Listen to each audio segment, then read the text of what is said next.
we were in Bad Orb. Isn't that an interesting name for a place, Bad Orb? It's in Germany, B-A-D-O-R-B, and Bad is bath. So it was one of those places where there might be baths. And we were at a retreat center. This was an InterPlay event in Germany many years ago.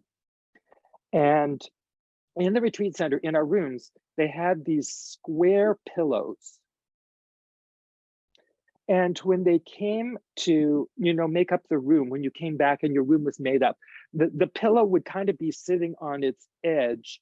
And, you'd taken, someone had taken their hand and put a dent in the top. So, kind of made the points kind of stick up. So just with this square pillow, big fluffy square pillow with a and it kind of make this really interesting shape. And it's funny, the things that you remember and the things that you forget.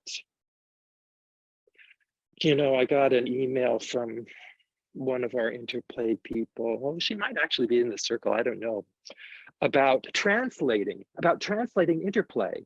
And it made me think about some of those trips to Germany, because like on that particular trip, we were doing it in English and German. So someone was always translating. And one of the things I remember is that there was just, how things got translated. And, when we teach walking and stopping and running, sometimes we teach no frills walking and stopping and running. And in German, no frills is something like kind of schnick schnack. Isn't that great? That's much better than no frills, kind of schnick schnack. It's like none of that schnick schnacky stuff in your walking and stopping and running. It's like, needing kind of all the languages to really get to it all. I don't know. There was another event, it was also in Germany, I think, where there were people from the Netherlands and people from Germany, and I'm trying to think if there was one other language being spoken, but this was a Secrets of Leading event. And so, people who were leaders and teachers of InterPlay, and then there were some of the leaders, the European leaders who were there, who were kind of witnessing the event, and they were working at trying to figure out how to translate some of these things into other languages. And there were these really interesting discussions about this and that and how this word doesn't really work in German, because like with following and leading, one of the words in following and leading in German is Führer. You don't really want that word Führer in the middle of an InterPlay system. I don't think so. So I think they have to figure out how to say that. I just think they should. And grace just has a really different meaning when you try to translate it into German. And I'm sure this is true of other languages too. Here's the interesting thing. When, if someone sends me a translation of InterPlay stuff, I don't know. I have no idea whether they did it right or not. I just don't know. It's like, how would even find out? I could ask someone who speaks German, do you think this is right? But they wouldn't really know might not know what is writing. I don't. It's such an interesting thing, but I'm willing for people to take this stuff and make it and turn it into all different. As a matter of fact, maybe we do it. We could do it. I can just think, there could be a lot of ways you could get the point across. I've got to practice. I've got a new practice. I'm going to share it with you.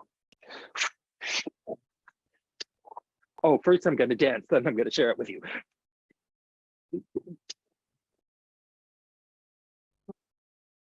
So, I took a bunch of school.